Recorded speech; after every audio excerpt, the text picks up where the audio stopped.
Halo, Assalamualaikum warahmatullahi wabarakatuh. Perkenalkan nama saya Putriani Seragi, saya berasal dari UT Medan dan nomor induk mahasiswa saya yaitu 5015733229.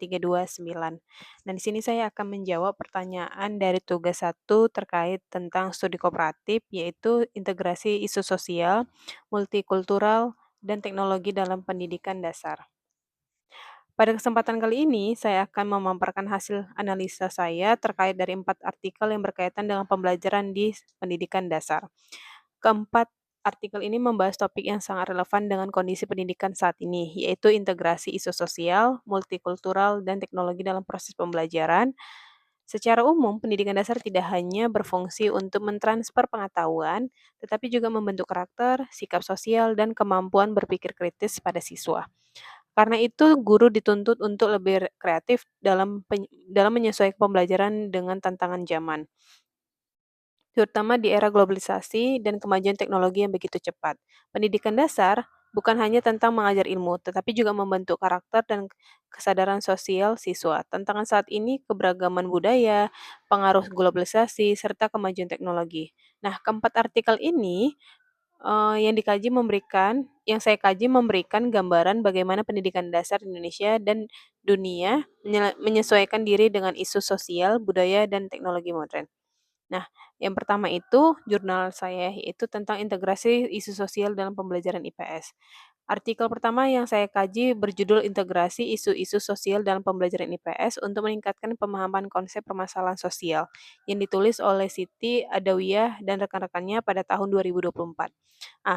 Artikel ini menjelaskan bahwa pembelajaran IPS seharusnya tidak hanya fokus pada teori, tetapi juga mengaitkan materi dengan fenomena sosial nyata yang ada di masyarakat.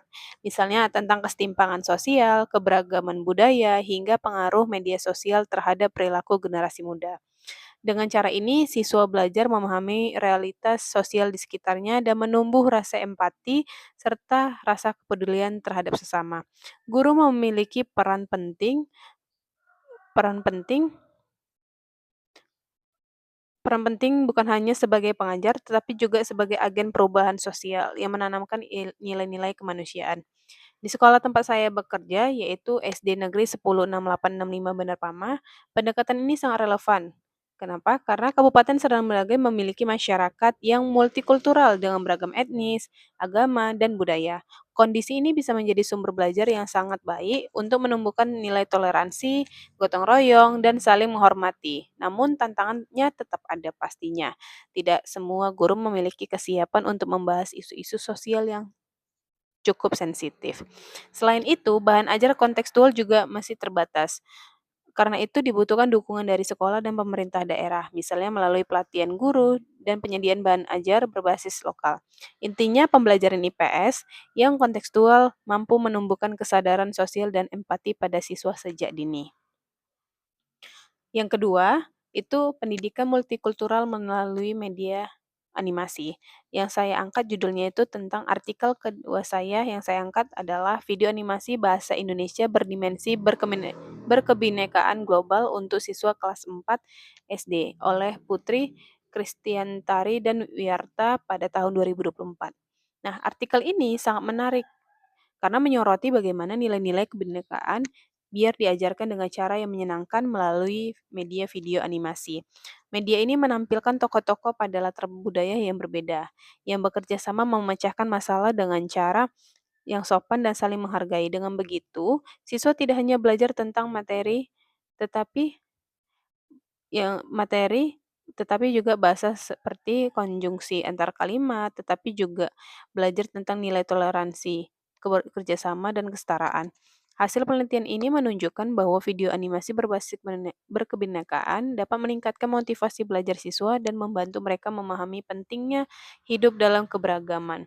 Jika dikaitkan dengan sekolah saya, pendekatan ini sangat relevan karena siswa saya berasal dari latar belakang etnis yang beragam mulai dari suku Batak, suku Jawa, suku Nias, dan Melayu. Namun sebagian besar guru masih menggunakan metode konvensional dan belum banyak memanfaatkan media digital. Padahal penggunaan media video animasi seperti yang dikembangkan dalam penelitian ini tersebut bisa menjadi solusi yang menarik dan efektif. Misalnya, setelah menonton video, guru bisa mengajak siswa berdiskusi tentang nilai-nilai moral yang terkandung di dalamnya.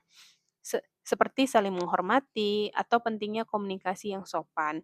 Dengan begitu, pembelajaran menjadi lebih bermakna dan siswa belajar menghargai perbedaan sejak usia dini. Terus yang ketiga, itu ada pemanfaatan teknologi informasi dan komunikasi dalam pembelajaran. Nah, artikel yang ketiga ini adalah karya Aisyah Anggraini dan Yanti Fitriah pada tahun 2023 yang berjudul Transformasi Peningkatan Kualitas Pembelajaran di Sekolah Dasar melalui Pemanfaatan Teknologi Informasi dan Komunikasi. Nah, artikel ini membahas bagaimana TIK berperan besar dalam meningkatkan kualitas pembelajaran. Teknologi bukan hanya sebagai alat bantu, tetapi bagian dari transformasi cara mengajar. Dengan memanfaatkan TIK, guru dapat menciptakan pembelajaran yang lebih interaktif dan menarik. Siswa tidak lagi hanya mendengarkan, tetapi juga berperan aktif dalam mencari, mengelola, dan membangun pengetahuannya sendiri. Ada 3 manfaat utama dari integrasi TIK. Yang pertama itu adalah memperkaya variasi metode pembelajaran melalui video pembelajaran atau stimulus digital. Yang kedua, meningkatkan motivasi belajar siswa. Yang ketiga, menjadikan guru sebagai fasilitator yang mengarahkan proses belajar berbasis digital. Namun, artikel ini juga menyoroti tantangan yang dihadapi seperti keterbatasan fasilitas, fasilitas teknologi, rendahnya literasi digital guru, serta minimnya dukungan kebijakan. Kondisi ini juga terjadi di sekolah saya, tempat saya mengajar. Sebagian guru sudah memanfaatkan media seperti Quizizz, Kahoot, dan PowerPoint, tetapi masih banyak juga yang kesulitan karena keterbatasan perangkat atau koneksi internet. Meski begitu, pengalaman menunjukkan bahwa pembelajaran dengan bantuan TIK membuat siswa lebih aktif dan antusias. Karena itu perlu adanya pelatihan yang berkelanjutan agar guru semakin siap menghadapi era digital. Nah, yang keempat itu ada pemanfaatan kecerdasan buatan AI dalam pendidikan dasar. Artikel keempat ini adalah karya Araya Tinos dan rekan-rekannya pada tahun 2024 yang berjudul Education Approach with AI and Primary School Setting, a Systematic Review of the Literature Available in Scopus. Nah, artikel ini merupakan hasil tinjauan sistematis terhadap berbagai penelitian tentang penggunaan kecerdasan buatan atau AI di sekolah dasar di berbagai negara. Nah, AI digunakan dalam berbagai bentuk seperti tutor cerdas, chatbot edukatif, game pembelajaran adaptif, hingga learning analytics untuk memantau kemajuan siswa. Teknologi ini membuat pembelajaran lebih personal dan sesuai dengan kemampuan masing-masing anak. Namun, penelitian ini juga mengingatkan akan sejumlah tantangan seperti variasi data, kesiapan guru, dan keterbatasan infrastruktur. Banyak guru belum benar-benar memahami bagaimana AI bisa digunakan secara efektif dalam pembelajaran. Jika dikaitkan dengan sekolah yang ada di Indonesia, Indonesia yang ada di Indonesia penggunaan AI di sekolah dasar masih sangat terbatas, umumnya di sekolah baru sampai tahap penggunaan platform digital seperti Google Classroom atau ruang belajar. Nah, kedepannya kita perlu mempersiapkan guru agar tidak hanya melek teknologi, tetapi juga memahami cara mengintegrasikan teknologi secara etis dan aman bagi siswa. AI bisa menjadi asisten pintar bagi guru, asalkan digunakan secara bijak. Nah, dari keempat artikel ini yang telah dikaji, dapat saya simpulkan beberapa hal penting. Yang pertama itu adalah pembelajaran di sekolah dasar harus berorientasi pada kehidupan nyata dengan mengintegrasikan isu sosial dan budaya agar siswa memiliki kepedulian sosial.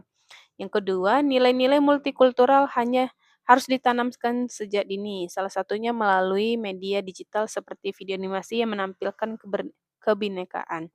Yang ketiga, pemanfaatan TIK dan AI memberikan peluang besar untuk menciptakan pembelajaran yang lebih menarik, interaktif, dan personal, asalkan guru bisa beradaptasi dengan perubahan teknologi.